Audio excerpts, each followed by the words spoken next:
All right, guys. Are we live? Yeah, Oh, wow. It's not showing up on my side. it's coming. Um, we are. I'm still processing.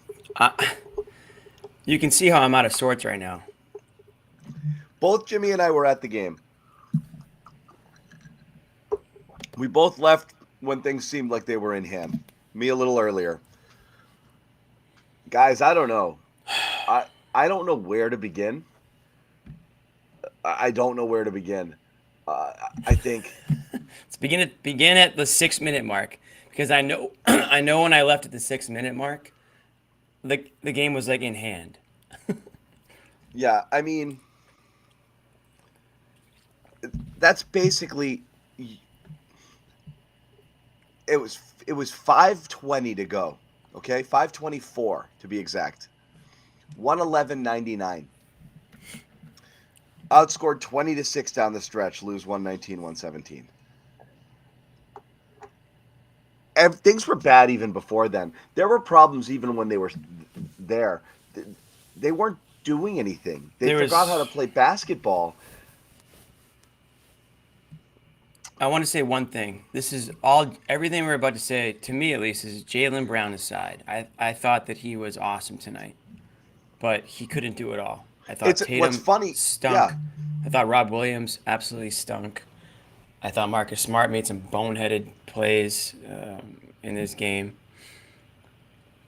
I thought Derek White had a good game too, but it's unacceptable to lose this game. Don't we haven't even like the Hawks were without like their second best player. Like they're barely a playoff team to begin with. As we just got like a Josue cameo for a hot second there. Um, I asked him to come I'm on. Predictably, he got scared, didn't want to come on, and then just popped on here. Even though I told him we're all set, now I'm telling him come on anyway, and he's not doing it. yeah, he's talk about disappointing. It goes Josue Guys, and then I Celtics. understand many people are here for rage. I'm trying to build it. I'm still, Yeah, this is a quick turnaround here. I don't think like literally 20 minutes ago, I was just assuming that this was the Celtics win and that we were going to talk about the Sixers for like a half an hour, you know? But now it's like now it's like I go back to my biggest fear about this team before the playoffs started and what I've always said is my biggest problem with them is that they lack that killer instinct. They lack that Jimmy Butler mentality, if you will, right? That LeBron James, 38 years old, going for 20 and 20 or 22 and 20 last night. They lack that. Whatever that is, this team tonight was exhibit A of that. You have a home game, a closeout game against a Hawks team that I'm surprised he really even showed up tonight. Down 3-1 again without one of their best players. Haven't really. I mean, they've hung around in this series, but really the Celtics have, you know, proven to I think anybody who's watched any of it that they're a much talented team and they're a better team. But yet here we are now, having to go back to play a game six in Atlanta. You give Joel Embiid and the Sixers more rest. I don't even want to talk about this. I'm not even talking about the Sixers anymore. Celtics don't deserve us to talk about the Sixers. We made that mistake after game four. We talked about the Sixers. We should have done that. This is annoying. This is sad, borderline pathetic. I mean, this is a low light game for Jason Tatum. Again, I was at the game tonight. Great seats, had a great view of everything. I couldn't believe the lack of energy and lack of just like you were saying it early before he I was kind of blew the whole game. yeah, I was saying this to you guys in the first half because it was so what I said was it's just so obvious the difference between how Jaylen Brown was playing tonight and how Jason Tatum was playing tonight. I thought Jaylen Brown just gave them exactly what a star or a leader should give their team on a closeout game. He was active, he was up and down the court, he was playing with energy, he was hitting shots early on. And I just thought Tatum was just kind of lollygagging around all game. But they did it And again. You keep going. Sorry. no, but I mean, that's It's why building. It's building. why It's building. originally why I said that. I had people texting me asking me if Rob Williams was even active tonight. You know what his problem was tonight. You asked me if he was hurt, which I thought maybe he was, because it just looked like he was going at 50% out there. Is what Joe Mazzulla was basically talking about after Game 4. How they need to get that more consistently at him. They tossed Blake Griffin in there tonight to give this team a spark, and I thought he did a commendable job. Hauser, great job while he was in the game. But for whatever reason, they when they needed to close out this Hawks team, again, I can't tell you exactly what happened because I was probably walking out of the Garden at that exact moment when it went from like 10 points to all of a sudden it was tied. But following along and looking at some of the highlights, it just feels like, again, they just sort of let their foot off the gas there. I'm gonna say a few things, Please and do. I'm not gonna be able to take them back either. This was Get the mute button ready. You know me, Jimmy. I'm not a coach guy. I put it on the players first. This was the worst day of Joe Mazzulla's life. This was a disaster down the stretch, the entire fourth quarter for Mazzulla. The inability to stop what was happening, the decisions on who was going to play, the decisions on who was going to close, not running any semblance of any sort of offense, whatever the hell was drawn up on those last couple plays, which was let's three guys bunch together and Derek White will charge at the basket. Thank God he drew a foul. And then the last play, let's just knock 1.3 seconds off the clock, throwing it to Al in the post. Al doesn't do stuff in the post. Like, what was that, option F? I don't understand any of it. And like, this is where, look, we've talked about some early season things with Mazzulla. Will he feel the game? Will he make the right calls, the gutsy calls? Derek White's on the bench. Marcus Smart was playing. Marcus Smart made one boneheaded mistake after another in the fourth. The foul to put Young at the line in the first place. What the hell was from that? The basket. What are you doing? What are you doing? Then trying to draw a charge on the next one. Sloppy with the ball. Just irresponsible basketball. Tatum, the walk-up stuff. Again, Joe, don't allow it. Like, yeah, it's on Tatum, but like, they got lucky because they scored on a couple. One a Jalen 3, one a Derek White drive, but Tatum just walking it up. Here we go. Let's get into our offense. Strolling in the park. The clock. Walking through double team. I got to get rid of it. Now only 8 seconds left on the shot clock. We've seen it move. Like, and it just allowed it all to happen. The whole thing was weird, man. Like, so yeah, I'll start with Tatum, but I'm gonna put a bit on Joe today. Love that. I mean, you know what I've said about how coaching matters more in the playoffs, and I think becomes a little bit of a chess match. Adjustments need to be made. The deeper you get into a series, and it goes. I'll piggyback on what you said. That I think in the fourth quarter he got out coached. He got maybe, like you said, the situation got the best of him because it just kind of felt like there was no purpose to that Celtics team in that fourth quarter, right? And I was giving the Hawks credit because they kept hanging around like they've been doing in these games, just enough to keep it interesting. Yeah, all game.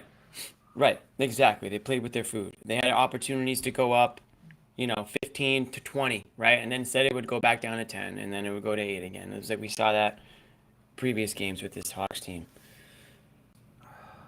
It's just frustrating, man. I mean, there's, it's a situation where you had a golden opportunity to just put your foot on their throats and just choke them out and end the series. And I would be willing to bet a couple Hawks players had to cancel flights to Cancun tonight. Yeah. I would be willing to bet that. A couple of bench guys. You were 10-2 run away at any point in the game from the Hawks. That's literally it. Booking those trips. That's it. Send. Hitting send. Book it. Send. Book it. Done. Yeah. Got the handlers ready to hit book. Their little Spanish to English dictionary. Learn a few phrases before you go. They say Tuesday is the best day to book flights. Like, they were ready to go. And Mazzulla said not so fast. Tatum said not so fast. Rob Williams said, where am I? because it just kind of felt like not enough of these guys, and I'm not putting the thing on all of them, but not enough of them came to play tonight. And it's a damn shame because this is, again, I'll go back to the regular season, the second half of the regular season, John, where we said, you can't just flip a switch. Some of these tendencies, some of these ways that you play or ways that you close out or don't close out, they don't just go away. They don't just disappear. Now, am I going to say that the Celtics are, in jeopardy of falling, losing the first round? No, I'm not going to go there. I'm still not going to go there. They're up 3-2 in the series. I would expect that they could win one of the next two. I would hope that we wouldn't be talking about a game 7. That would be despicable. We're not going to ignore the free throws. It's all part of it. Yep. How many missed free throws we had? Okay, keep going, Jimmy. Yep. No, keep going. Keep going. No, it's fine. My head's going like yours, John. My head's going in 100 different places kind of right now too. Because there's a lot of blame to go around. Like I said, I thought Joe was terrible. I thought Tatum was terrible. I thought Smart made a bunch of boneheaded plays. No. I thought they ran no semblance of an offense. I thought that nobody was able to step up. Their idea of stepping up. This is where, like, it's so funny. Like, you see what Jimmy Butler does? Like, most people don't have that. Most people don't have a guy who just, like, give me the ball and I'll just go right into the teeth of the best interior defense in the entire NBA and score. Like, that's actually bad strategy, but Jimmy Butler's an alien, and for some reason he can do it. Celtics don't have that guy. Sorry, you don't. You never have. It's not your what? I lost your voice. Sorry, I'm right here. You're not that guy, pal. You're not that guy. I'm the guy who does his job. You must be the other guy. You're not that guy, pal. Sorry, I'm just... Any movie quote that'll apply here. But it's not... So I'm the guy in the airplane. What does that tell you? Run an offense. Do stuff. Keep going at it. When you were saying Tatum was bad, I was about to put in our chat, like, you know what? They're actually better when he doesn't try to be the guy. When they just play. And then stuff happens. And then he has moments where he does his thing. And they share it a little bit more. Instead of trying to be like, 35-point, step back Tatum. Like, I don't like that guy. We don't need that. But when push comes to shove and you're at the end of the game, they don't know what to do. Yeah, they give the ball to one of these guys. And even Brown, it's not his fault. But, like, when things clamp up and everybody knows it's you and it's going to be you and you're going to go to the basket, he had a horrible friggin' indecisive turnover late in that game too.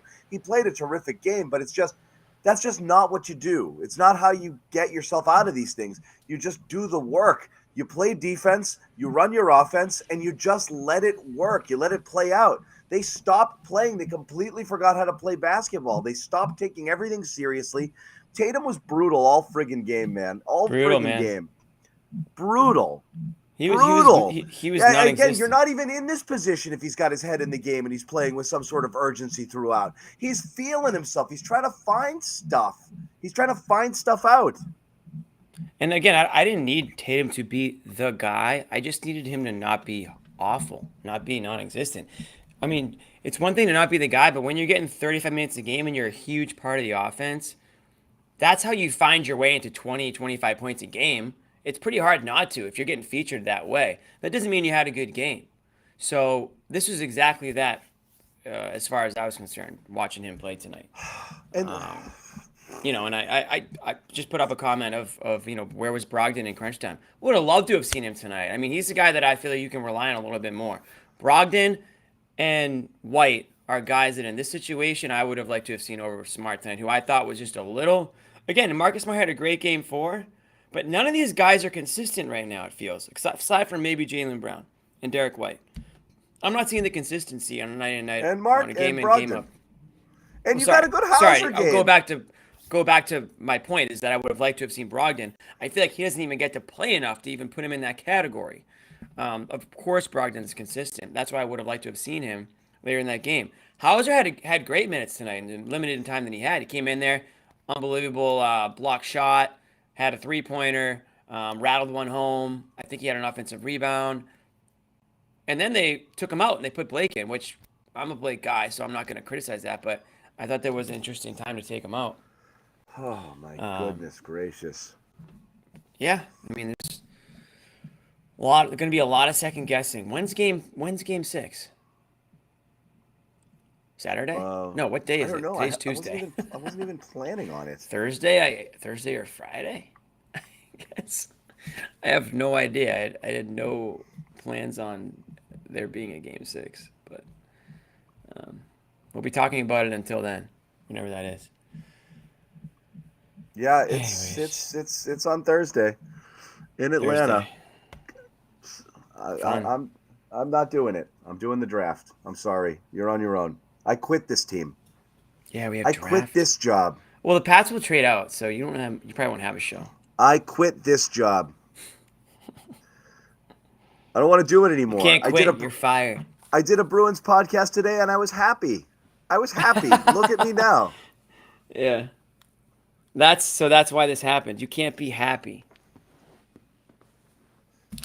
It's not all 5 Garden Report members were at the game tonight. All of us. Dude, that might have been close to a first. Maybe we can't go back. Although, if I had stayed, would they have won? Would they have pulled it off? I don't know. Literally right when I left, shit hit the fan. More so than it was already hitting the fan. I thought, okay, they're up 10. They've been up 10 for like 2 quarters or. Think about all of this, okay? So I'll go back to a couple things. Number one, just painting the picture. I mean, I want to hear what they have to say after the game, but I also don't care because I don't even care if they're accountable. Like, it's just that's unacceptable. What does it matter?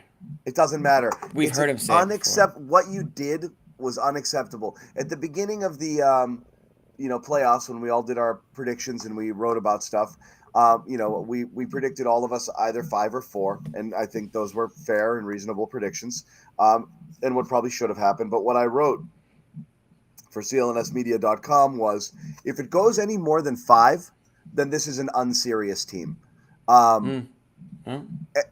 Because it shouldn't go more than that. That's exactly what I wrote.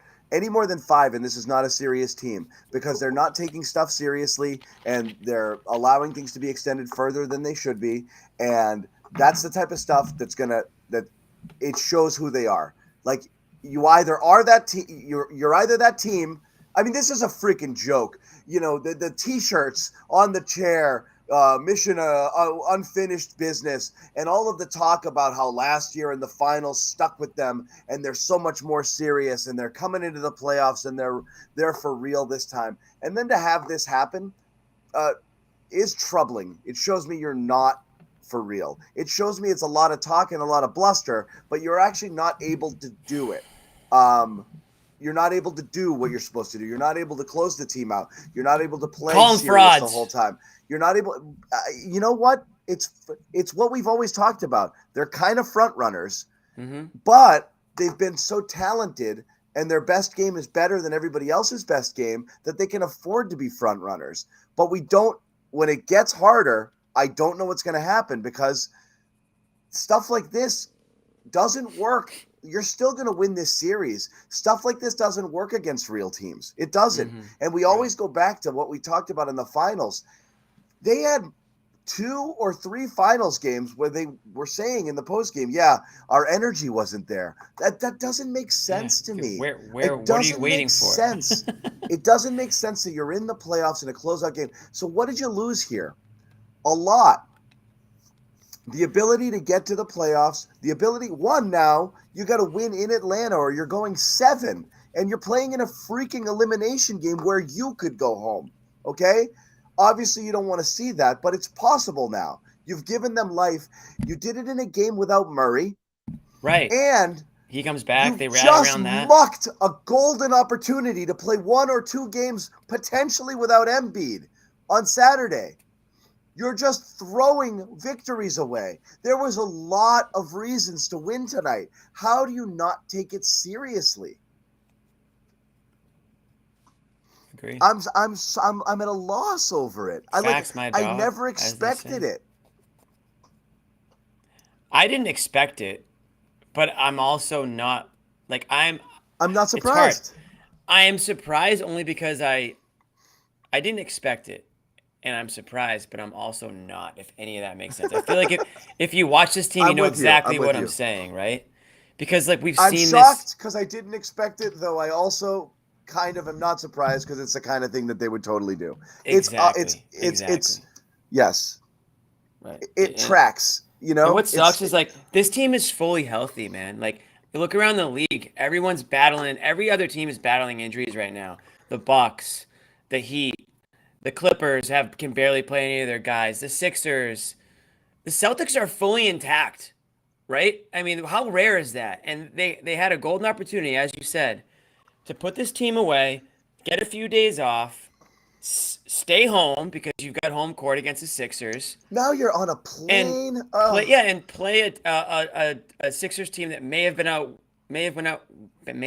without Joel Embiid, or at the very most, an injured. You're playing against a Joel Embiid injured Sixers team. So, like you said, so many reasons to come out with energy and come out strong. I feel like when you don't have the right energy you want, it's because you're either scared, it's because you're underprepared. Like there's a reason for it. It's not because you didn't get your 8 hours of sleep. There's no reason to not be quote unquote ready for this game and understand what's at stake and understand how important it is to win. I can't figure it out. The Hawks, and I'll give Trae Young credit too. He had some big shots tonight. I mean, that three-pointer at the end, obviously, but even before that, he was getting into the lane. He was putting up floaters. He was fighting out there.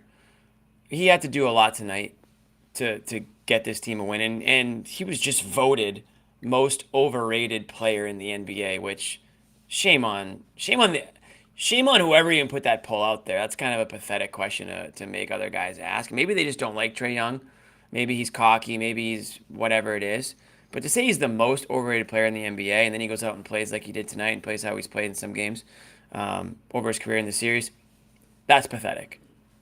You know who seems overrated after a night like tonight is Jason Tatum. I'm not saying that he's the most overrated player in the NBA. But I'll tell you what, there's been a lot of performances over his career like the one tonight where we're saying, what the hell happened to Tatum tonight? And it's been in the playoffs too.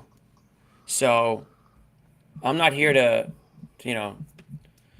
go crazy with, who's this and who's that in terms of overrated and not whatnot. But if you want to wear that superstar and MVP patch, and if you want to be the guy who's going for the record in the All-Star game, and you want to take pictures with the high and mighties of the world and the NBA's best, you better be able to hang with them on the court every single night. Yeah, and especially talk in the about playoffs. how comfy your shoes are after a loss. Oh God, yeah. Look, maybe here's it's the thing. Shoes. It's not fair. Like, I'm trying to be reasonable because, like, I think a lot of things, and I've always been a little dubious in terms of whether Tatum belongs in the company that right now he keeps. He is going to be back-to-back first-team All-NBA. That's serious company, okay? Totally. Serious company. He's going to finish fourth in MVP voting a year after finishing sixth, and he's improved in his stats. It sounds like an insult. He's the unanimous fourth place finisher, but he is by all accounts. He's coming in fourth after the big three, and for half the season he looked like he was in line.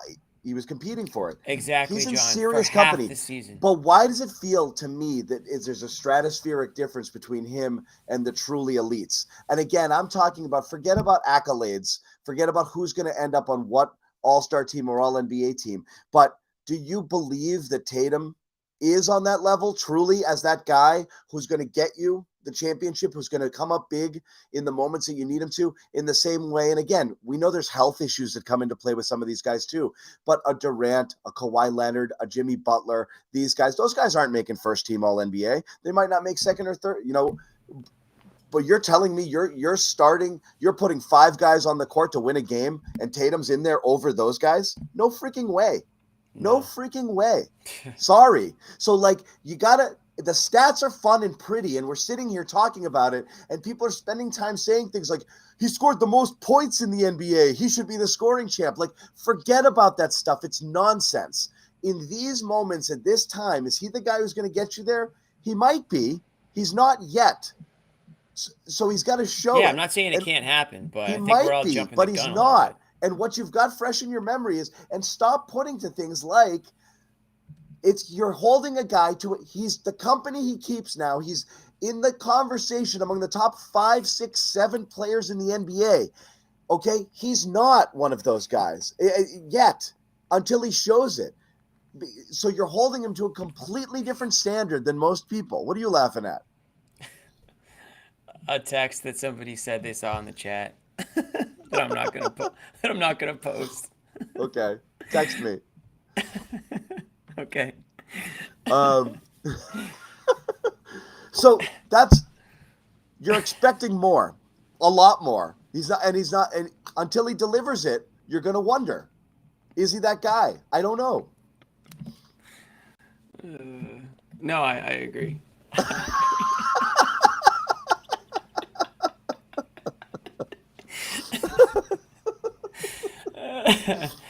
Oh my god! No, I do those wonder cowards that. at the Garden right now? Get on here. I know they're under their little media desk cowering because they already had their game stories written, and now they have to hit delete. Get on here, cowards. Cowards. Bobby, I can't even imagine what Bobby's gonna have to ask tonight. But John, listen, and again, I don't want to sound like a. This has been my criticism of Tatum, probably my only criticism of Tatum, is that it's the inconsistency, really, that I have with him. Consistently inconsistent. Consistently in that some nights, yeah, he looks like the most talented player in the NBA, right? Some of the ways that he's shooting and over guys, and sometimes can make it look effortless. But on other nights, it just feels like he doesn't want to be there. It feels like he's too cool for school. It almost feels like he can't be bothered by the game. Like he's like, yeah, like I know that I could probably score right now, but I'm just gonna float around, or I'm just gonna take this horrible shot. And even though I'm 1 for 10 tonight, I'm just gonna take another one from 3 and just miss it again. And it is what it is. Like that's just kind of the vibe I get, and it's just the style of his play out there sometimes. I just feel like it's not at the level that matches the situation. Blame Jimmy. Yeah. Blame me. I'll take the blame. So that's kind of that's where I'm at with him, man. And tonight was Exhibit A. And Jaylen Brown, complete opposite. I feel like Brown understands the situation. I feel like he gets hyped for these games. I rarely find myself questioning his intensity out there or his desire to sort of will the team to victory. It doesn't always mean that he's making the right decision and playing the best, but I'm rarely questioning that aspect of his game, right? I'm questioning it too. So that's where I'm at with Tatum right now. And this was last year too. This isn't just one game. This has been over the last however many seasons. I'm with you. It's not really changing. It's not like that aspect of his game hasn't changed. He's gotten better, don't get me wrong. He's improved, and you can look at his stats and compare year to year. I'm sure there's somebody who will do that. Not. He's the same guy. He just shoots a little more. Right. The big difference in his game this year, the only major statistical difference in his game over the last 3 years, getting the free throw line more. Tonight he looked like he didn't know what he wanted to do. He couldn't get all the way to the rim. He was indecisive. He foul hunts a lot when he gets into the lane still. He did a ton of that tonight. He's trying to seek out the contact rather than finish strong. I don't know if he's, he missed a few earlier in the season. He's got the yips. And then the threes, man, he just some nights he's just can't throw it in the freaking ocean, and he keeps shooting. So put it in your holster, pal. Enough already. Move on, do something different. But it's all of it. It's the pace. It's a lot of different things. It's just kind of I don't know. I'll just keep trying this and see if it works. There isn't a plan. There isn't a that kind of, again, I don't want to compare everything to Butler. Butler's one of one.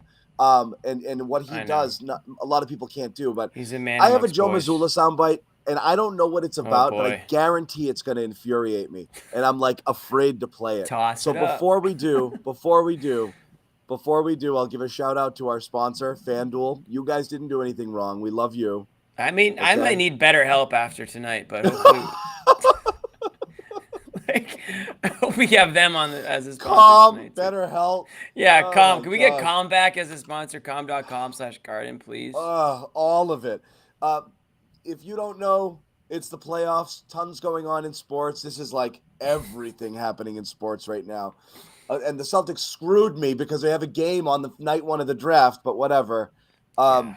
FanDuel.com/Boston. If you go there, you can cash in on this deal, which isn't going to be around that much longer. So again, if you're interested here, you've got basketball playoffs, hockey playoffs, obviously, NFL draft. It's actually really interesting. Who's going to finish where? Who's being drafted? I saw that today. People are being really cryptic. There's some fun stuff about Levis. All of a sudden creeping up the board. Like nobody knows who's handing in that. What they're, when Carolina hands in the card, what are they going to do? It's an actually interesting thing. There's some fun props there. You could actually kill it if a non-Bryce Young quarterback ends up number one. So worth exploring that. But also, can you bet that the Patriots will draft a wide receiver that will end up out of the league within 3 years? Because I would hammer that. I would hammer it. Yeah, I think it's plus 800 that they draft someone who's going to be a Bear in 3 years. But no, FanDuel.com/Boston. If you go there, I forgot to mention Major League Baseball. FanDuel is the official partner of Major League Baseball. It's also the exclusive wagering partner of the CLNS Media Network. FanDuel.com/Boston. You go there, you deposit 10, bet 5, real money wager, get 200 in bonus bets. And again, I'm trying to tell you that this deal's not going to be there forever. So again, FanDuel.com/Boston, bet 5, get 200. And there's that little code thingy. You can just flash it. Look at that. Put your phone up there. And that right there. Speaking of FanDuel, I think I might be a little off, but I'm pretty sure the Hawks were like plus 900 to win tonight, like straight up. Like you could have made a lot of money if you just bet against the Celtics tonight. Well, from now on, I'll do it from now on. You might have to. I'll do it the rest of the way. All right, I'm playing this Missoula soundbite, and I'm telling you, I'm going to be triggered. I can tell already. I have no idea. You talk about adversity, and you're almost always saying it's good to go through the adversity. Do you still feel that way after this loss? Yes. What do you take out of it? Because it feels like this is was a goal and opportunity to close things out. Good question. Get some extra days of rest, and now it seems like you're going to be playing every other day into the next series. Yeah, I mean, that's the playoffs. That's how it is. I'm angry, Jimmy. Oh, that was riveting stuff from our head coach, Joe Mazzulla. Hey, Bobby. So Joe wanted to lose. That's what I took from that. He wanted to lose. Yeah, right, Bobby? it was good because for the team. It's good. It builds character. It's like this was like eating vegetables tonight. This loss. Okay, it's good for you. Yeah, he also took credit for things slowing down late. He said he could have called the play in that spot. That was took the plan credit. Too? I did took that. The blame. That was the plan too. Took the blame. Yeah. Listen, though, I'm not. This isn't a Joe game. This is a Tatum game. It's a Joe not game. Not good enough. It's a Tatum game. Look, 1 and 1A. They both get credit. Bad night from Joe. But you're always going to put it on the players first, and I agree, Bobby. So where are you going most with Joe? His inability to stop what was happening, weird rotations, not pulling strange closing lineup. You're watching Smart implode. You have White and Brogdon on the bench. Everything was not great, and then just stopping them from doing what they were doing there. But you go ahead. I mean, you know me, Bobby. I'm not quick to go on the coach stuff. I thought Joe had a really bad game, but I thought Tatum was a disaster almost all night in that headlights. entire fourth quarter. But yeah, go ahead, Tatum Bobby. was a disaster, and he got bailed out a few times by that Hauser block. They let him out for a breakout dunk. You think of that awful pass he threw to Hauser that he somehow caught and then ended up getting a dump back for 2. So his game stat-wise actually probably looks better than it was, and it wasn't very good on paper. 1 of 11 from 3, settling a bunch. Some guys bailed him out. He ends up getting 8 assists on some good shot making from some other players. And I do think he passed well out of the double teams through the middle of the game. But the one I really look at is that turnover to Hunter that really started sending things downhill. White was wide open in the pocket. Would have been an easy floater, easy layup, whatever it would have been. Just he's standing there in the paint, and Tatum hesitates a little bit, kind of swings the ball back and gets it tipped into the backcourt. And things like that kept happening to him late in this game as the Hawks turned up the pressure on him. He just kept slowing down, and the offense really slowed down with the ball in his hands late. So as we say, this team's going to go as Jason goes in close games, and it was able to be close enough late that he had to make those plays. Unfortunately, you don't see enough from Jalen late, and this is what I talked about after Game 4. I mean, the guy's setting the tone. He's trying to put the team on his back, and they don't let him late as things tighten up. Made a great play to Derek White, too, by the way, to get him free throws that should have been for the win before Young's last three. Horford not great in coverage on Young. I mean, got beat there down the stretch. I don't know what Joe can do about that. I actually like switching against him in that spot rather than trying to get through screens there because he's going to be open. That's a tough one if you let him get going like that, and they did tonight. Yeah, but forget it. Forget what they, allowing people to get going. Other teams have good players. When you have superior talent and you do things that allows other people to, open up and do what they do well, you're going to get beat. Like I'm not going to look at anything Atlanta. And sure, yeah, Trae Young, came up big late, and hats off to him and all that. But this is the Celtics. And again, Bobby, I'm going to harken back to something I said back in when we did our playoff previews, and I really do believe this, and I'll bring in Sherrod too. I need someone else to be angry, but yeah, I said this. I said this in our playoff preview, and I mentioned this earlier to Jimmy. We all predicted 4 or 5 games, and we said if it goes any longer than that, then I'm very concerned that this is not a serious group of people. That the habits that they have that come out that allow games like this to happen are going to be with them forever. They're never going to change. They are who they are. This whole we changed our approach. We're serious after last year's finals. We learned we're here with a purpose, and we're here to get it. No, you're not. You're not serious. You're not. That's not what serious teams. Who are you talking about? I mean, it starts with Tatum, but it's across the board. Tatum, Smart. Yeah. I'm really keying in on Tatum. And again, I did it to do last show. It starts with Tatum, and he's a massive hunk of the blame pie. White's been great. Brown's been phenomenal, through injury, no less. Yeah. You can ask for more from Horford, but again, he's a catch-and-shoot guy, and I don't think they're finding and setting him up again late. That goes back to Tatum. So why'd you go to him in the post?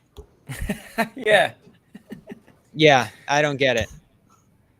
Whoops. Again, you do one thing with him all year. Help me, Sherrod. Do say Sherrod. This Save us. This is one of the biggest choke jobs I think I've seen from this team since I've been in Boston.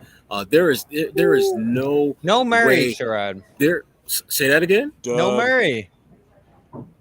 They what a gift. Choked like they have never choked before. There is no rational explanation for what the hell we saw out there tonight. None. Absolutely none. And if you want to talk about blame pie, you have to always look at the head of the snake. Tatum, he talked about this.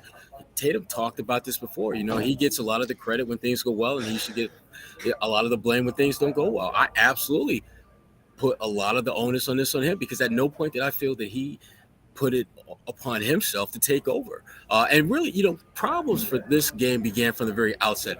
When you go back and you look at the first 4 or 5 shots that Trae Young made, how about raising your hand and trying to pretend as if you're playing defense? I mean, they literally looked at Trae Young in his face while he just shot bucket after bucket after bucket. What the hell is that in a damn closeout game? What the hell are you doing?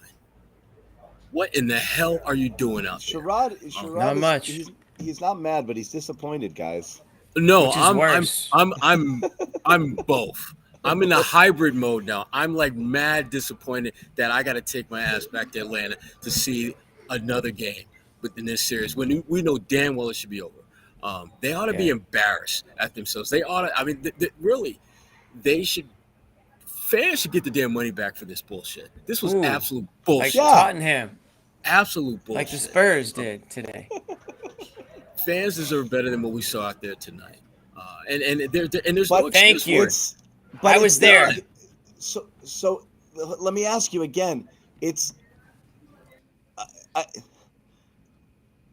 Is it going to change? Like, is this is again why I said what I said in the preview. I'm not convinced they're for real.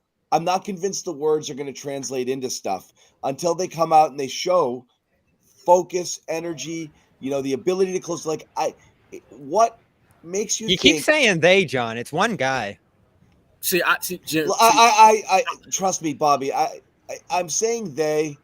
Because at the end of the day, I know Jaylen Brown was amazing early. I don't know if Brown's got the closer mentality. He did have a turnover late. He had a horrible possession late. I don't know that Brown's got that killer closer mentality.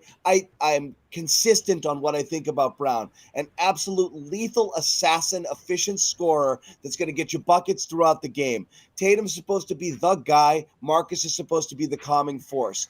Too much inconsistency from those two guys that are supposed to lead you in those moments. Marcus is supposed to be what? The calming force, the guy Marcus who kind of Smart? settles it. Yeah. Have you Jimmy? met Marcus Smart? Jimmy, be nice. Marcus I has thought turned Smart over a was new pretty leaf good for the tonight. most Met But I'm Marcus starting Smart, my with good friend Tatum. Marcus It's mostly Tatum. Like, when you're looking at it now, like, I will again, say the and offensive if you foul. go back and look at every title team, you got to go back to, again, we've talked about this, back to the 2004 Pistons that didn't have obviously the guy on their team, an assassin, a guy who does it all late, who you give the ball and you get out of the way, and they make all of the big plays and all of the big shots. There's not been a single one in 20 years. Okay. So is Tatum one of those guys, or is he not one of those guys? And will he ever be one of those guys? It's fair to question when you see nights like this and, and this and that, the deeper you go into it. I don't know. Again, maybe it's 2 years away. Maybe it's 3 years away. At this moment, I don't know. Yeah, I mean, even if they get past Atlanta, which I still expect them to do so, if you're Philadelphia, you're looking at this Celtics team way different than you have in the past. You look at them as an absolutely vulnerable team that all you need to do is just basically just hang close with them, stay within striking distance, and they'll find a way to melt when it matters most. This was the biggest choke job I've seen from this team in a long ass time. And I don't care how they want to explain or rationalize what the hell we saw out there. It's a choke job. You are not supposed to lose at home, closeout game, where a guy that drops 25 and some change on you is, for all we know, he could have been on his way to Cancun, for all we know, thinking that his team was going to lose. Now he's going to fly his ass back to Atlanta. You don't lose these games, particularly on a night where it's not like they had a bunch of guys playing out of this world. John Collins made a few shots. Okay. Trae Young got what, 30, 38 points? Okay. You still should have won the damn game.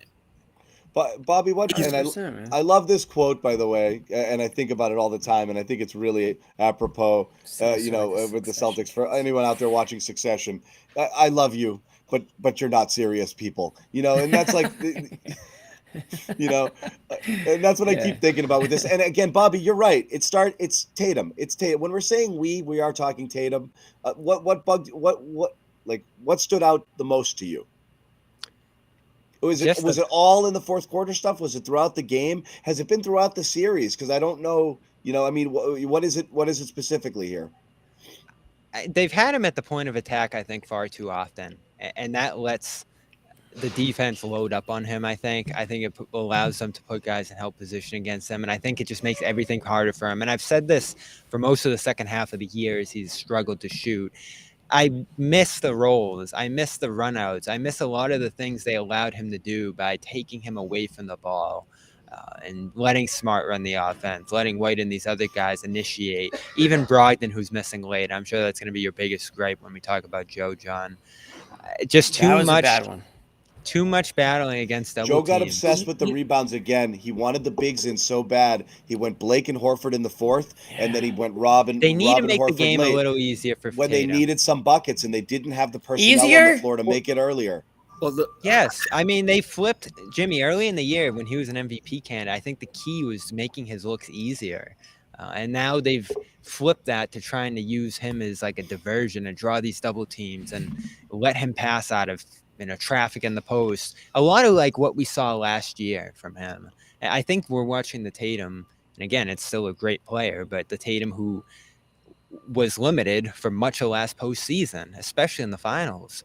And they have to find a way to make the game easier for him, I think. And again, he's going to make better decisions out there if that's how they're going to use him. That's the I thought point. he did through the middle of the But see, game, but late he just relaxed. Well, he relaxed, but to me, the one guy, and you go back and you look at this game in like the first 4 or 5 minutes, I don't think Derek White touched the ball maybe once. And the first time he touched it, he got an assist. They need to lean on the guys that play well when they as a team play well. Derek White should be having the ball in his hands more. Marcus Smart, all the guys not named Jason Tatum should be facilitators and play him more off the ball. Have him moving without the ball more. They made this way more easy for Atlanta than it should have been.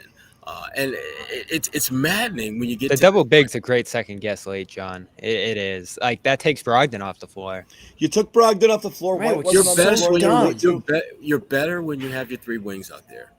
You just are. I mean, And you know what the problem is? But you And I'm heard sure- Joe, he was obsessed with it, and in the broadcast too. After like they had a couple of good buckets and a couple of good possessions, he's like, the rebounding. Make sure we're grabbing them. Like that was so in his mind. He was like, I think he decided before the game, like it's like same way Joe gets obsessed with the. If we take more threes, we'll be fine. I think he just got it in his mind. We win. We don't get beat on the boards. We'll be fine. We'll win this game. So again, when Rob kind of gimped off a little bit, and I don't think he was hurt or anything, but when Rob went off, you look great late. He was fine late. So I was worried at first, but anyway, to go Blake and Horford Blake to thing start was puzzling. To start the figure that out fourth and to either. give him consistent run. It's not like Blake did bad, but to give him consistent run, then to bring Rob Was back that in supposed to be like a victory and to flag, John? stick with double big up until the very, very end meant Joe had decided double big is the way to go. I need big bodies out there. That's the most important thing. And that was a miscalculation on his part. That's why I put a piece of it on him, because then the other guys just were trying to do it one at a time. And then White was in there, bailed Tatum out one time. And he held the ball late into the clock, gave it to White. White drove and scored. But Brogdon's off the court. You just didn't have the right personnel out there. Were they celebrating putting Blake? I'm not, yes, they I'm were. Half, they were. I'm half Bobby, joking. yes, they with were. that. What? They were acting as if Blake was some kind of freaking victory cigar Who was? that you just throw out there. Really? You know, the level. I don't know of why else you cheering- put him in.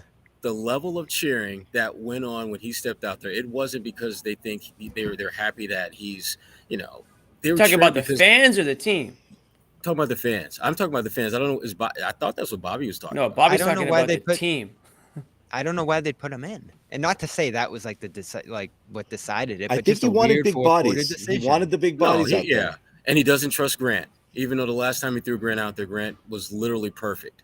Yeah, for and the I'm not field. going to harp on. I don't like that either, but I don't think that played a big role today. You did No, enough in three quarters, three and a half listen, quarters to win. the biggest factor in this was Tatum. There's no getting around that. And again, Tatum, he's so damn good where he can damn near have a triple double and still have a bad game, which was the case tonight. 19, 7, and 8. I am going to go Fake. check in All on fake Tatum now, numbers. see what he has to say. Go check in on Tatum. Make sure he's doing okay, Bobby. Okay? Tell him we're worried about him. Ask him how things can be easier for him. No, hell no. Just play better. How's that? Exactly. That's pretty easy. That's easier. Instead of I- making I- everything easier for Tatum, Tatum should be making it harder for everybody else. Just Exactly. Be the MVP that you are. I mean, right? If you no are disrespect, in the conversation, then on any given night you should play like an MVP, not like do you just think some that- guy. Sure, Yeah, anybody who plays 35 or however many minutes he played and is featured in the offense as much as Tatum is can end up with 19, 8, and 8. I don't think that necessarily means he had a good game at all. I mean, if you watch the game, not you, but if anyone who watched the game tonight would say, "Who is this guy? This guy stinks." If they never watched basketball before, it's like, this guy stinks.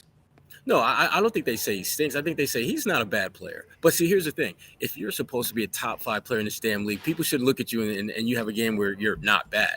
That translation, Jimmy, to what you're saying, you kind of sucked. You weren't great. You weren't dominant. You weren't the player that talent-wise you have the potential to be. I mean, I don't think Jimmy Butler in Miami, they're thinking about, well, what can we do to make things a little bit easier for Jimmy to get going? No. Jimmy's just like, I'll take what gets me going. Getting buckets. Right. Drew Holiday, I'm going to bust you over and over again. And Tatum, I just didn't think had that edge he needed tonight to get over there. And I thought that was the one thing that the Celtics could count on tonight was that Tatum he would smell that blood in the water, knowing that he could literally put the Atlanta Hawks away tonight. Right. And I never got the feeling, or while watching him play, that he had that killer instinct in him. And we've seen him have it from time to time, so we know it's in there. But it just wasn't there tonight, and I don't understand. Of literally all the nights on the NBA calendar, for you to not have the killer instinct, this is probably the worst one. And the sad part, Jimmy, about this is that you didn't even need to be great tonight to get the win. You just needed to be aggressive, assertive, and consistent with that, and he wasn't. And that's why, and again, like if it wasn't Tatum's night, fine. Then at that point, you need to put in guys that maybe can carry the load a bit more offensively. So that's why I would have liked to have seen Brogdon a little bit more in there late in the game. And I understand that Marcus Smart has changed his style overall and has been a player that can sort of run things and whatnot. But calm is not the word I would use for Marcus Smart, certainly, and not in a playoff atmosphere either. I think if you really want somebody who can get everybody to be quote unquote calm, or whatever word or whatever way you want to play, to me it's Brogdon or White over Smart in that situation. And I thought Marcus Smart's foul at the end of this game was unacceptable. I mean, you just can't play that tight of a defense on a guy like Trae Young and not expect to. That was even if you didn't foul him, if you're going to play that tight bad defense judgment. up at the half court, you're up at half court, for Christ's sake. I know Trae Young has range, but let's be real here. I mean, that was just dumb. Yeah, at that point, you're trying to contest. That needs to be you just play him close enough to where you're testing a shot when he's looking to shoot. But Jimmy, I don't think calm is. I agree with you on that. I think a better term is probably just an organizer. I think that's what Marcus does pretty damn good more times than not. Is he's able to organize things, and it just seems that they don't buy into that as well as they do in certain situations. And I think Malcolm. They needed another guy out there to get buckets. I mean, this was one of those games where you needed to have firepower more than defensive lockdown ability. Because Trae he was in his bag. He was getting where he wanted to. There wasn't a whole lot you could do about that. But could you counter that with something at the other end of the floor, or could you blitz him and get the ball out of his hands? I would like to have seen them blitz him, like when you've got like Clint Capella out there. I want whoever Clint Capella is guarding to blitz the hell out of Trae so that he can throw it to Clint, who, if he's not under the rim, he ain't getting you buckets. If he's away from the rim, he's going to pass the ball, which is killing time off the clock, which is good for your defense. There were so many little things that they just skipped around in this game that I don't get, because if you go back and look at what works, playing good defense, contesting shots. You don't got to block shots, but get a damn hand up if a guy's shooting in front of your mug. Right. What the hell? I mean, what the hell is that just standing there? I mean, I didn't understand the focus or lack of focus at the beginning of the game. Because when they go back and look at the film, they're going to see they didn't do a damn thing defensively in the first 5 minutes. And it wasn't that Trae Young was making all these great shots. Trae Young was making open, uncontested shots. And he's too damn good to be given an opportunity. Wide open floaters, like he was just getting to spaces. There was no resistance at all, no pushback, no trying to get him out of his comfort zone. It was just like, go ahead, Trae, you're gonna score, and we'll outscore you. It's a low effort, low game in that regard. Like he took 33 shots. If you get, I mean, Trae was jacking it. If you get a few stops at any point in the game, when it's a 6-8 point game, and stretch it to 15-16. That's it. Ball game. It's all you had to do. Buckle down a little. Never did. And then it was just whenever they made that surge where they seemed like they were up by 10, 11, 12 points, they'd let them get back. 8, 6. They'd stop. Yeah, they'd stop grinding. They did it last game too. Yeah, and I just don't understand how the hell you could do that.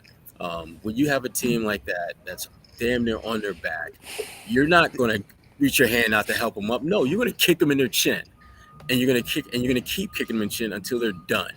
In the chin. You got to give them the Tank Davis treatment. Body blows, liver punch, body blows. Yeah, shot to the liver, and they're done. At some point, they're just going to crumble and be done with. And that just didn't happen. It didn't happen. I don't know what to say. I'm just curious to see how they're going to justify what the hell we saw out there, because I just don't see how They can't. Right now, they're not. Right now, I'm seeing a couple post-game bites. I'll save it for when we get them. Sherrod, did you get a chance to hear anything after the game? There's not Or no? enough introspection No, I right just now. came right to you guys. All right, take a quick pause. We do have to tell people one more of our sponsors here at the Garden Report, Athletic Greens. You got to chug some of that tomorrow to make yourself feel a little better to get through the day. As all of you know by now, terrific supplement, one-stop shopping, 75 vitamins, minerals, probiotics, adaptogens in one. I need some scoop. extra mushrooms out of this Athletic Greens after tonight. Okay, good. Yes, There's put it mushrooms in your water. Adaptogens. Adaptogens. Drink it on the go. Mental clarity, focus, immune system, gut health, sleep. Basically everything you're going and getting a million supplements for right now. AG1 takes care of it all. athleticgreens.com/garden-free 1-year supply of vitamin D, 5 free travel packs with your first purchase. If again you go to athleticgreens.com/garden, and if you do take part in this special offer, we will also give you this t-shirt, which you can wear to Game 7. Yeah. I don't like that joke, John. I don't like that damn joke. You can wear it to Game 7. You can wear it to Summer League. Yeah. Vegas Game Summer 7, League. and then you can It'll wear be it in Vegas. It'll be the next game. There is a form in the description. You can check it out and do that. So I have a couple friends who are asking me where their shirt is, so I'm gonna have to talk to Joe. So I'm gonna have to talk to Joe. So assuming he's watching, because I know he was supposed to be on the show, but he pussied out. All right, I've been given a Jaylen Brown clip, and it starts with his hand on his face, which isn't great. So I'm gonna see what it says. Ask one of those kind of how do you feel sort of questions. This a good thing, Jalen? Like this a good thing? Like crap? Tell us how you're feeling right now. How do you feel? Are you sad? Thoughts and feelings. How are you feeling? Here's Jalen on how he's feeling. What are your emotions? How disappointing was that? And kind of how do you regroup and head back for a Game 6? Definitely a lot of emotion. Up 12, I don't know how many minutes left in the fourth. Smoked the game. But our mindset mentality is to get ready for the next one. We've been in situations like this before. It's unfortunate, but you can look around and point fingers, or you can take ownership of the situation. You got 2 chances to win one. So come out and get ready for the next game. We've been in situations like this before. That's the problem. It's almost like it happened to them. It was like, it didn't have anything to do with it. Like a pothole, like it's just, Here we are again. It keeps happening to me. Why me? Yeah. Why? What did I do wrong? Yeah. Was that an Atlanta hat? I saw an A on the hat. Probably. But he's from. I mean, come on. Don't go there, Jimmy. Anyway, I don't understand. I don't understand pointing fingers, because what does that mean? Who might point fingers? Are you pointing fingers? Do you think people are pointing them at you? I'm not really sure. Bobby, are you sure? About what? Bobby. I don't know. What was the level of unbelievable wave? You went in and talked to those guys in the post game. How You said you wanted to talk to Tatum. Did you see him? Yeah. Are people How are they pissed? handling it? How are they feeling? People pissed? Are they pissed? Are they mad at themselves? Or are there lemon squares? No. Listen, I asked Jason. The ball is in his hands a lot late, so it's gonna come down to him why it slows down, as I said earlier, and that's what Joe said. Derek said there's gonna be a balance between playing faster but also playing in control. And again, you look at the turnovers late, a lot of them, and one of them was Smart, one of them was Brown, but they're getting stuck in the half court right now. And I think what Jason said is a lot of it's reads, a lot of it's figuring out what the defense is giving you and taking away each possession. Like he couldn't pinpoint exactly like one big overarching reason that they're slowing down and getting stagnant offensively. So I go back to the reads. They're walking slow. They're walking the ball up. It literally begins with I don't understand this. They're walking. The ball is in Tatum's hands. He barely gets across half court at 8 seconds and then doesn't even get into a point where he might think about either attacking or moving the ball until there's about 10 seconds left on the clock or 12. And when the double comes and you swing it to somebody who's facing in the wrong direction, also 35 feet from the basket, you're now running out of options for things you can do. You've got maybe one more pass and a shot. That's it. You can't run an offense when you're starting it that late. Why are they slow? Because he's walking it up the court. It begins with that. And the other thing too, and I think that's what I don't get. Like that, Joe should call the timeout. The second Tatum slow walks it up the court, as soon as he crosses half court, call timeout. Nope, we went too slow.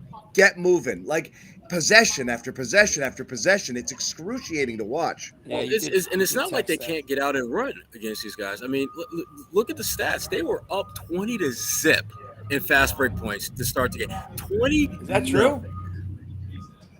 Yeah. Why go away from that? Yeah, like why go away from You also have the third best transition player in the league on your team. How do you not attack Cornet? Attacking. Because you were literally getting layups over and over and over and over again when you did that. You get mismatches on the break. Yeah. See, this is the thing. You know what it is? I think they can run the clock out. There's 2 minutes left. All right, let's making the same mistake, Bobby. This is this is like basketball Groundhog's Day with them, if that's what they're thinking. Because have they not seen that work? Have they seen that not work enough to where maybe we need to do something different? Because that's not really working. This whole work. I wonder. It's endemic. It's the same thing over and over. Every time it happens, dumb lay people like ourselves explode. Why are they going so slow? All of Twitter, every fan, don't play slow. You're worse when you're slow. Don't do it. Why are you slowing it down? After the game, we slowed down. We didn't run our offense. Then they do it again. But each time they think it's a good idea. It literally is. They forgot it. Like, well, if we got a big lead, so let's just slow things down. No! Over and over and over again. Yeah. And, I won't absolve Smart either. The offensive foul was bad on the screen. The toss into two Hawks in front of him as Tatum was slipping was bad. And that is an opportunity where they got Tatum on the ball late. Someone's got to step up in those moments. And it's interesting. Rob, I thought, rose to the occasion late. Almost got a put back to go off Brown's shot that got blocked inside. Got the alley-oop. I know, but the one Jalen gave to him where he missed the bunny was rough. Oh, what happened there? He smoked that. He was right there. Yeah. That was bad. Throw that down, big fella. But he did some good things. You're right. He had a better. Won the jump ball. His last stint of the game was good. It was much better than his earlier. Than the first 3.5 second half quarters. action. Yeah. I'm keying in on crunch time. I really am, because you're up 10 late, so you obviously did enough good stuff up to that point to be in position to win. But there had to be some other stuff, Sherrod, throughout the flow of the game that previewed what was going to come, especially when it came to how the Hawks were guarding Tatum. Like, the doubles didn't come as a surprise. They did it all game, and Tatum actually managed it well when you look at a game where he has 8 assists. So I don't know why they seem so caught off guard late by things the Hawks did against them. We can talk about the defense again later, because I thought that played as big of a part in it. But offensively, I thought just the management of the game throughout much of it was really bad. And I think it's tough too when you're not getting Tatum those quality looks throughout the flow of the game.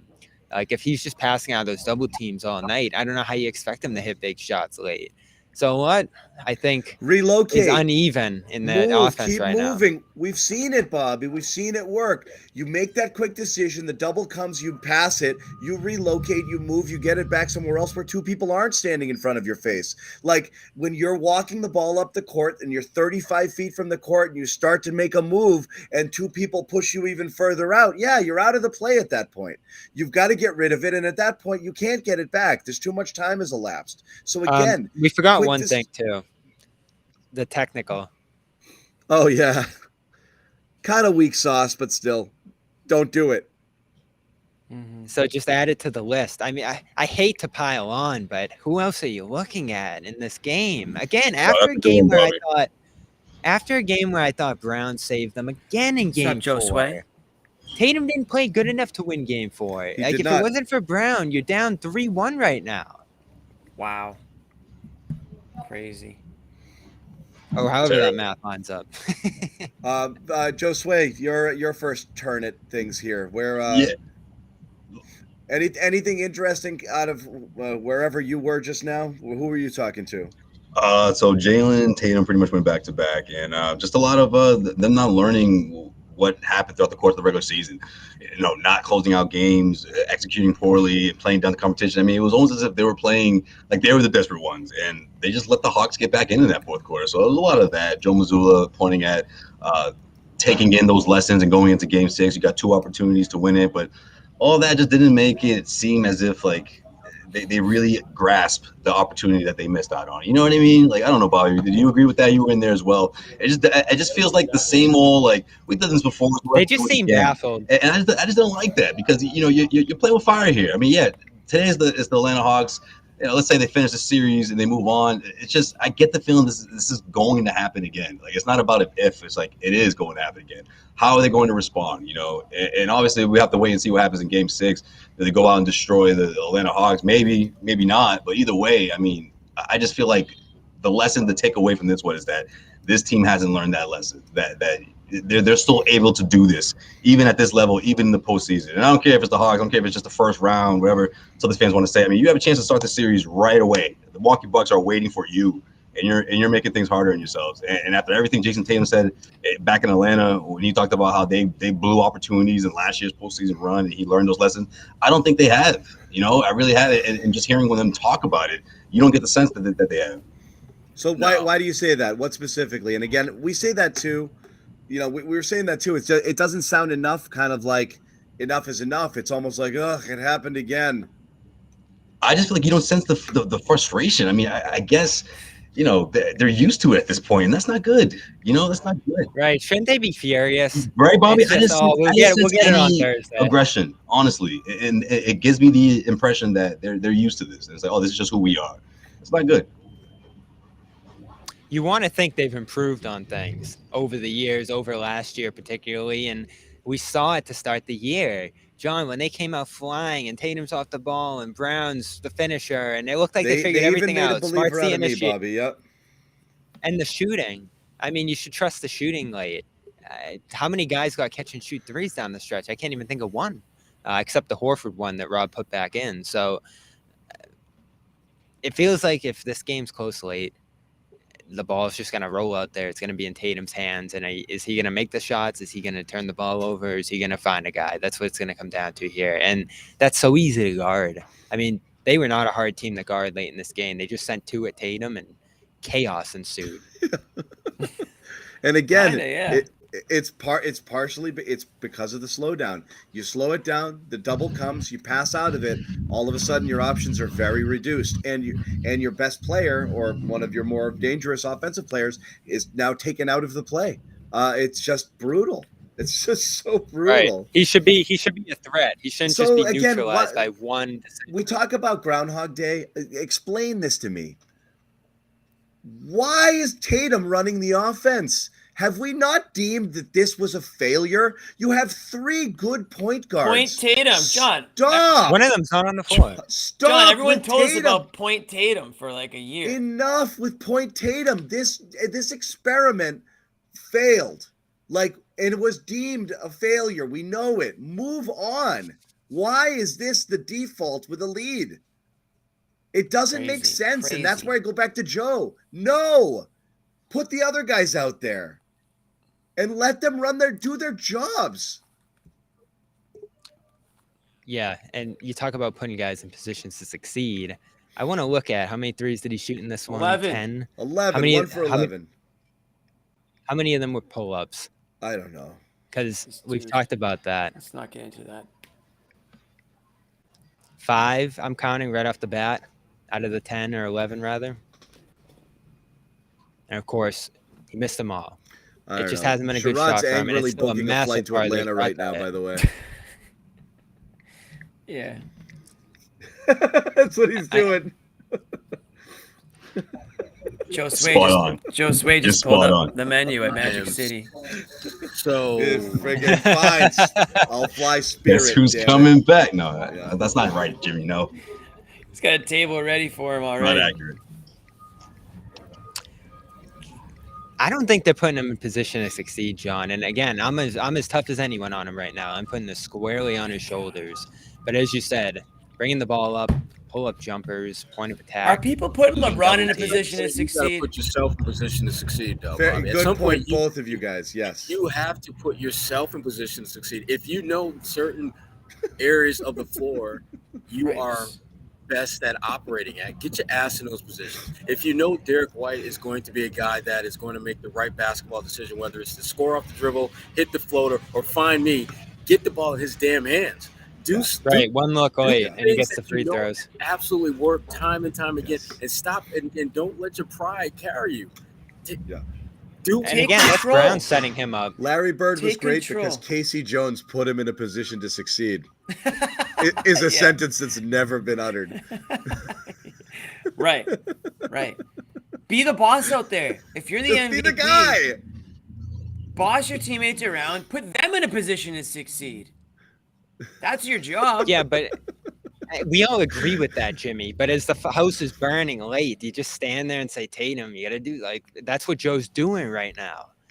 Like, he's not going to step in and take the ball out of his hands. He's not going to step in and call a play. So Tatum is unable to understand the situation. Tatum, you're saying Tatum is unable. I think that's what it goes back to. So he's not ready. Inconsistent with it, Jimmy. I agree with completely. it. He is inconsistent. He might not be. Right. How about Tatum? Unbelievable. I think people are misunderstanding what I'm saying. No. I mean, Bob, you guys are the ones. That's your way of blaming Joe, right? Basically, Bobby, you're not wrong. You're doing. But here's where it comes down to is it takes a little bit of overall awareness from everyone, all of these kind of Tatum honks. He's an MVP, he's top 5 to recognize, there's some stuff he does really well. He might not be that guy. And if he's not that guy, then he does need some help. So it's either or. He's either that guy and he does the Jimmy Butler thing, which is he gets the ball and everybody knows what's coming, but you can't freaking stop it anyway. And he makes the right read and he makes a tough shot all the time. Or he's not that guy, and he plays within a system. Pick one, okay? If you're gonna do what you do tonight, walk the ball up and have it on your, then win the game. Go win the game, or go take control. Go make the buckets, or else keep just playing team basketball, play within the system, and then hope that that's what gets you there. It's either or. Which one is it? Is he the guy or not the guy? Well, he's been the guy, John. I just feel like this was a great opportunity for. I'm not saying the guy on their team. Is he the guy in a Kawhi Leonard, Jimmy Butler, Kevin Durant? Yeah, definitely. I mean, but you get that sense in the first quarter, right? When he's having one of those performances, you never get that sense tonight. You think definitely? Yeah, most of the time. I mean, when he goes off of those big performances, I just feel like this was a great opportunity for Jalen to take the mantle. And he made some mistakes down the stretch. It didn't cost him the game. It didn't help. But then, Tatum goes ahead and gets that technical foul. And look, people can say he was doing the old Kevin Garnett thing, trying to grab maybe it wasn't warranted, but it was a huge play. It was a huge turnaround. I don't think the Hawks win. Well, that's a culmination of a whole year's worth of reputation. I don't think the Hawks win without it. So it's a factor for sure. I'm going to pull up his stats from this what do you guys series think? If I get the 5 games. You got a Tatum quote? You got so a Tatum far. quote or video, John? Yeah. All right, let's hear. What are the chances this doesn't make us angry? Here's Tatum.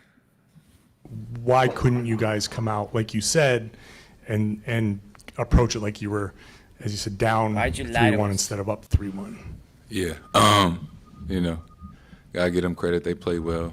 They made big time shots at the right time, and obviously it's we wanted to win. We were focused, but some turnovers and 50-50 balls that kind of hurt us. I'm sure we'll watch film and talk about it.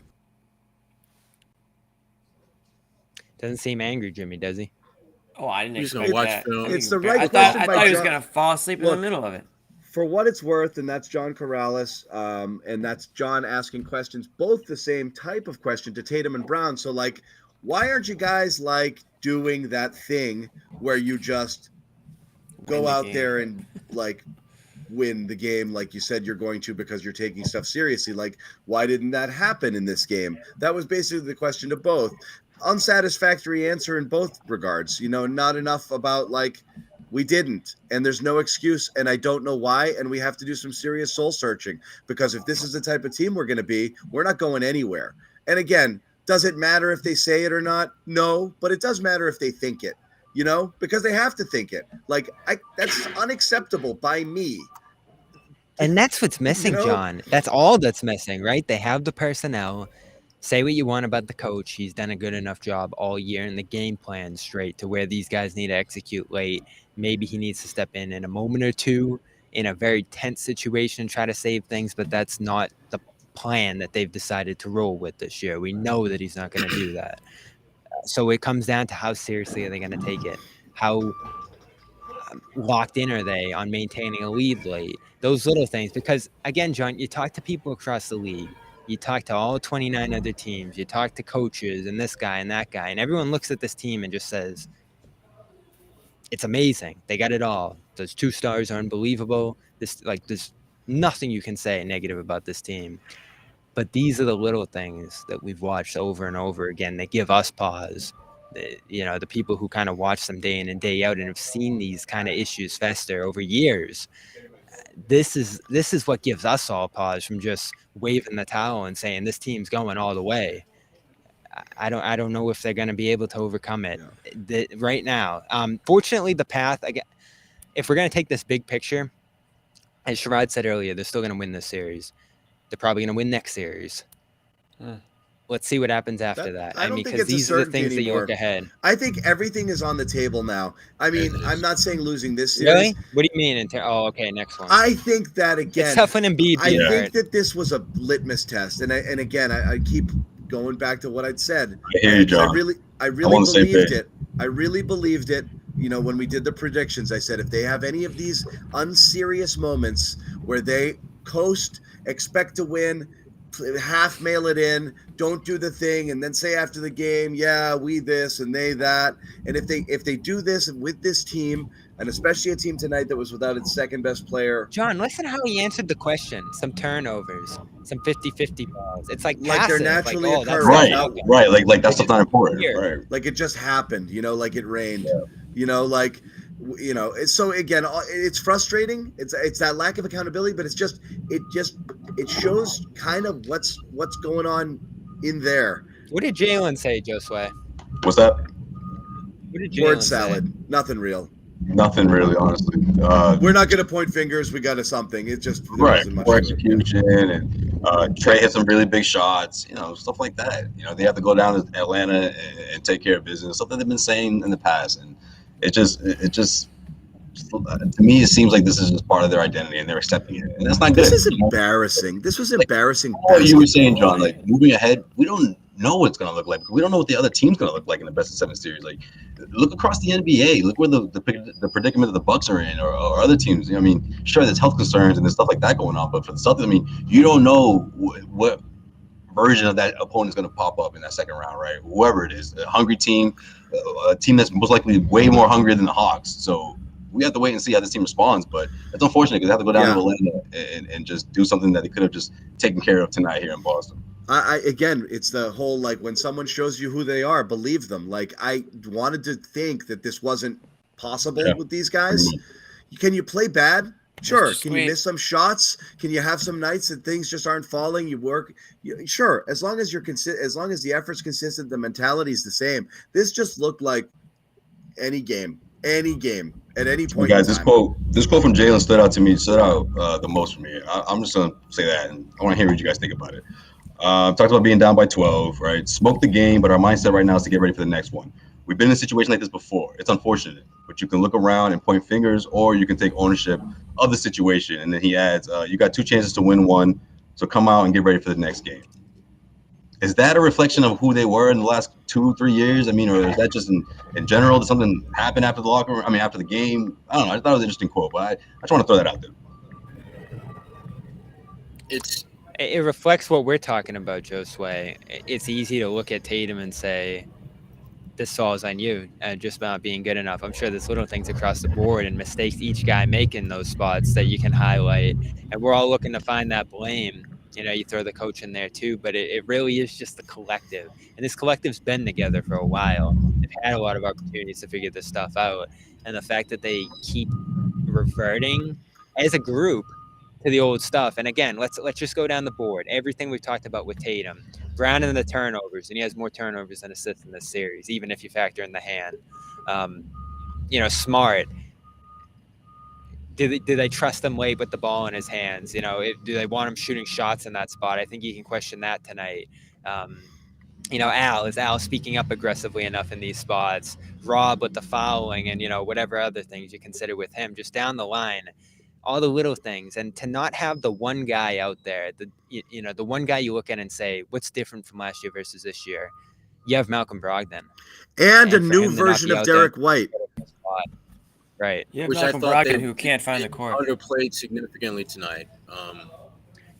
Say that, Sherrod. So you might have to look at the situation.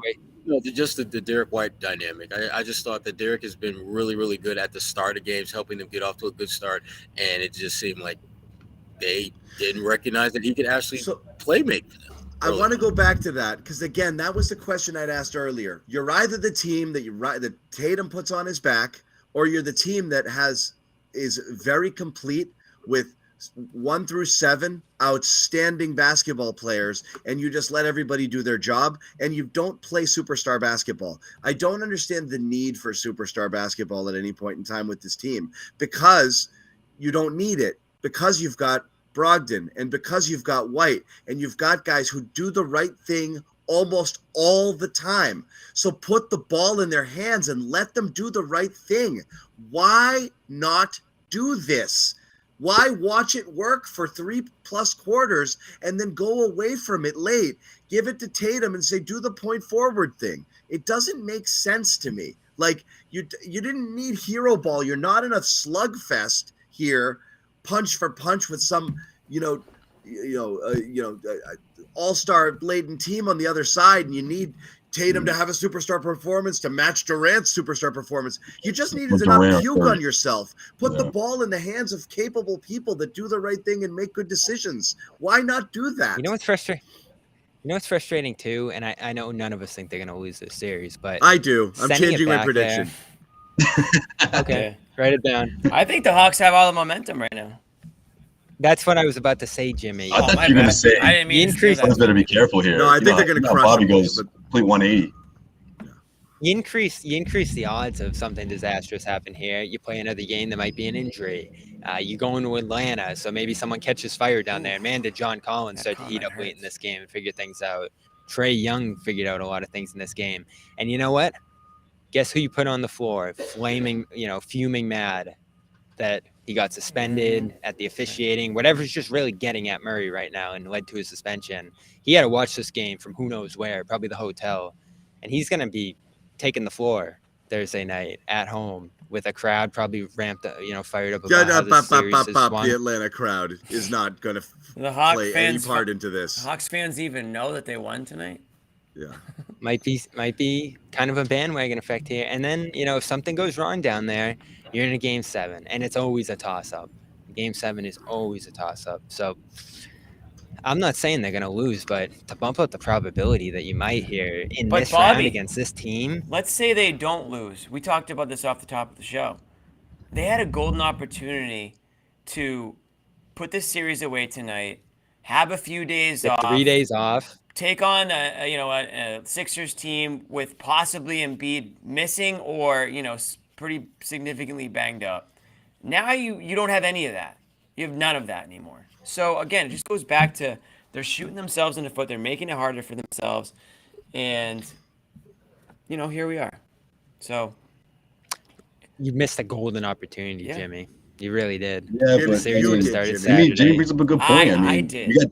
You got Doc Rivers saying that the MVP Joel Embiid is 50-50, for game 1. You think it's going to be the same case now? I mean, he gets another 3-4 days, maybe more, if the Celtics can't close this out in Atlanta on Friday.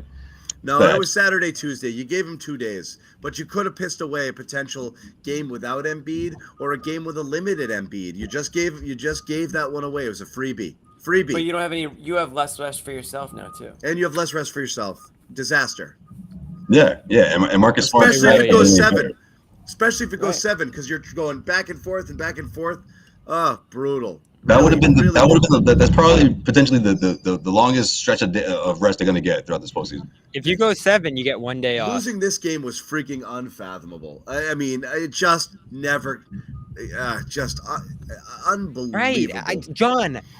I said this to Josue coming in. I don't know if I said it in the chat. I gave the Hawks 0 chance tonight. 0. And I've been crediting them all series long. I think they've done a lot of good things in the series. I think they found margins where they can bother the Celtics and holes where they can keep games close.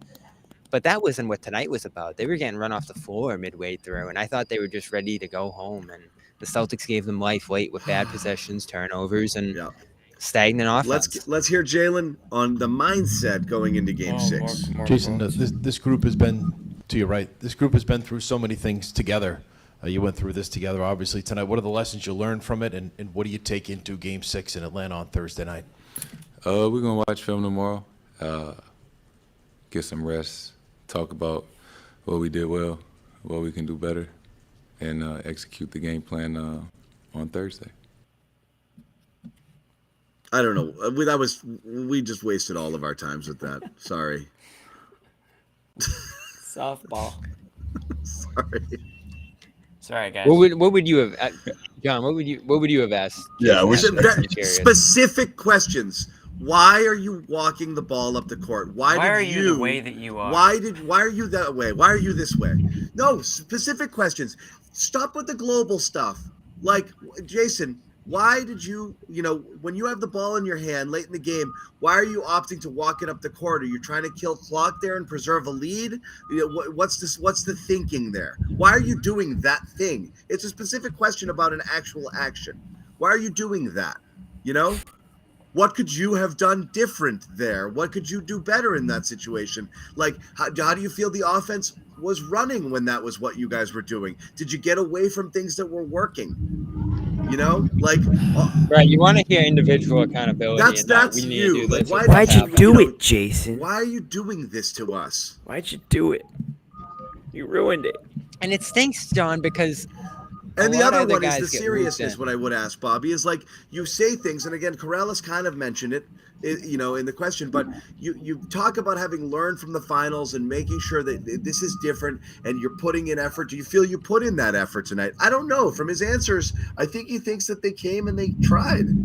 So, and again, it's always a question of effort versus execution. When it's an execution thing, that's where you start to look a little bit both at the players and whether or not they have the kind of I hate to say IQ, but kind of the wherewithal to make the right plays in those moments, or whether they need to be guided still. And if they need to be guided, that's on Joe, because I don't know what he's doing to guide them there. Because if he's leaving them to their own devices, that's not really working.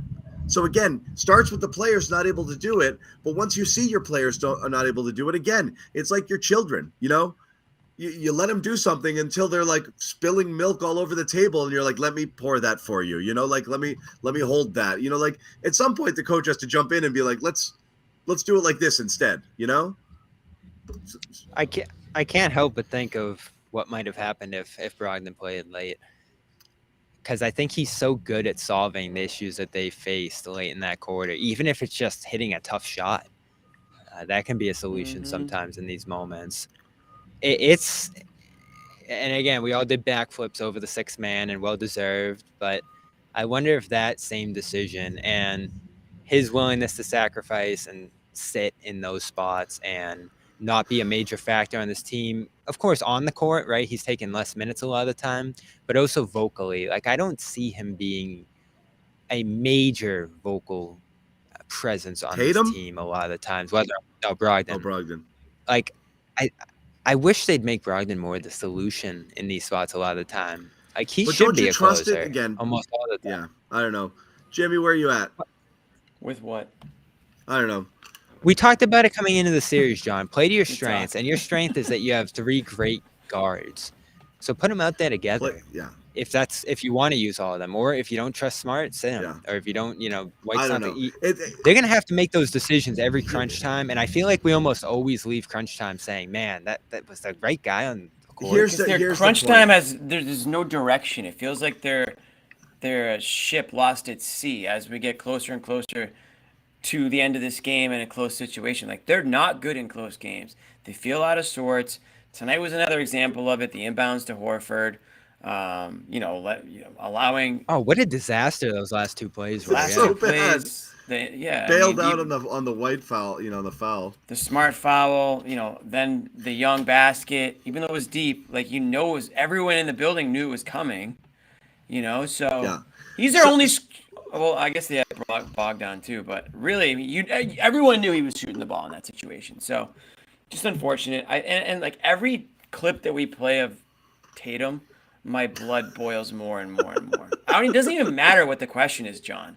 It could be the perfect question, and it's just gonna be like, I don't know. I guess. Just looking at the box score. Looks like we didn't hit a thing. Right. Yeah. We gotta do this. Look, to put it in perspective, man, that's how we play tonight. All of this can go away if they, it probably will. If they rip them in Game 6 and then go into the next series and get serious. The point is this: it raises doubts again. You want to go. You want to believe. You want to believe that stuff's past them. You want to believe that they're not capable of games like this. You want to believe your best player's not capable of games like this, of just pissing one away at home and ability to wrap up a series to a team that really didn't even want to be here anymore, playing without one of its best players, and you just handed it to them. You want to believe those days are past them, and they're not. So it's going to raise questions. You're going to always wonder, when are they going to have one of these again? They're going to have lots of these again. They're going to be up 3-1 on another team and get cavalier with it and not able to close it out. It's not going away, and at a certain point you have to wonder, like, if it's just them. So I don't know. But this one sucked. For a zillion different reasons, and we're off to Atlanta. So Game 6 is on Thursday. There will be a Garden Report. Wow.